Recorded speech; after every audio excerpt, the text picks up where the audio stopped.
இன்னைக்கு நம்ம வந்து சனிக்கிழமை கும்பிடலாம். என்னென்ன நம்ம வீட்டில் செய்யலாம் சமையல்னு பார்க்கலாம்.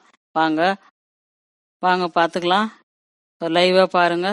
பார்த்துட்டு அப்புறமா எல்லாம் சொல்கிறேன். என்னென்ன செஞ்சுருக்குன்னு பாருங்க. ஒரு லைனு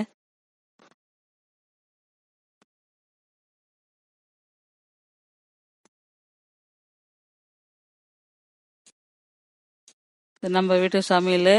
அதனால வந்து என்னென்ன செஞ்சுருக்குன்னு பாருங்க. பார்த்துட்டு நம்ம சொல்லலாம். பாருங்க, கத்திரிக்காய், முருங்கைக்காய், மாங்காய் சாம்பார்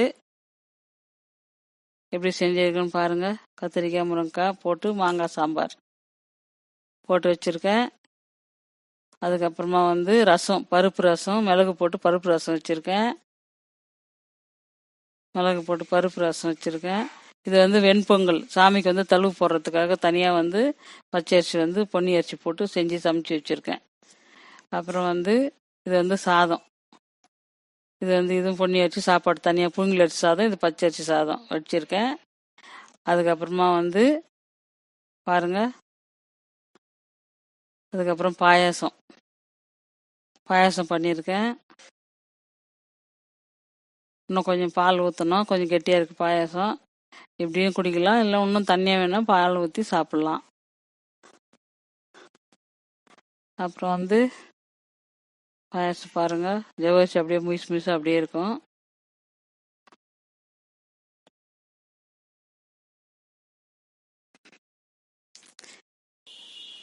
இப்போ முருங்கைக்கீரை, வடை, வாழைக்காய் பொரியல்,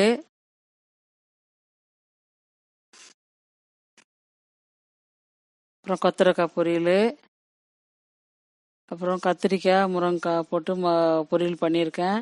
வெண்டைக்காய் பொரியல் பாருங்கள், கத்திரிக்காய் முருங்கைக்காய் பொரியல், வெண்டைக்காய் பொரியல், 5 பொரியல் செஞ்சுருக்கேன். வடை செஞ்சுருக்கேன்.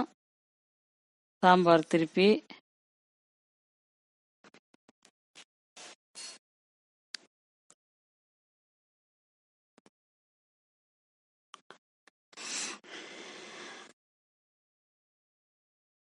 அவ்வளோதான் நம்ம வீட்டு சமையல். இவ்வளோ தான்.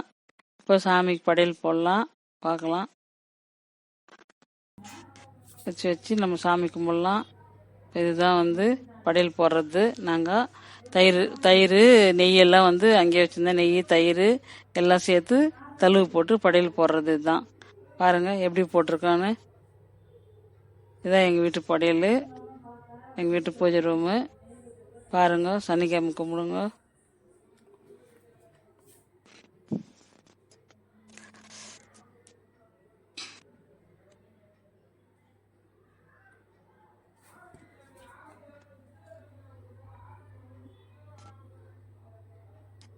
சாமி கும்பிட்டுங்க. எல்லாரும் நல்ல மாதிரியாக இருக்கணும். புரட்டாசி சனிக்கிழமை நல்ல மாதிரியாக எல்லாம் சாமி கும்பிட்டு நல்ல மாதிரியாக பலன் அடையணும். எல்லாரும் நல்லா இருக்கணும். பார்க்குறவங்கெல்லாம் சாமி கும்பிட்டுக்குங்க.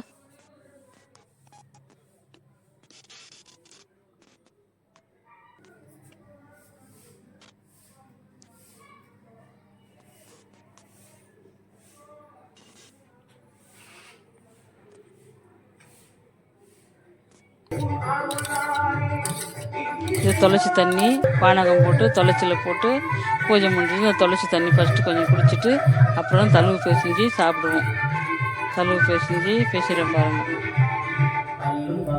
பூஜை முடிஞ்ச உடனே எல்லாம் போட்டு பாயாசம்லாம் போட்டு வாழைப்பழம்லாம் போட்டு பேசிஞ்சு சாப்பிடணும். இதுதான் தழுவு. பாயாசம் போடுறேன்.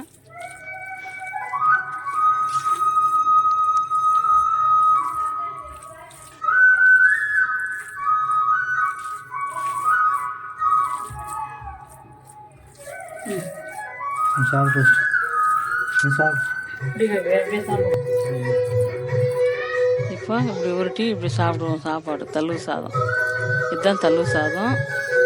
நல்ல பயங்கர டேஸ்ட்டாக இருக்கும். எல்லாம் போட்டு பிசைஞ்சு சாப்பிடும்போது அவ்வளோ டேஸ்ட்டாக இருக்கும் அந்த சாதம். நெய், தயிர் எல்லாமே போடுறோம் இல்லையா, அதனால பயங்கர டேஸ்ட்டாக இருக்கும். சாப்பிட்டு பார்த்துட்டு கமெண்ட்டில் சொல்லுங்கள்.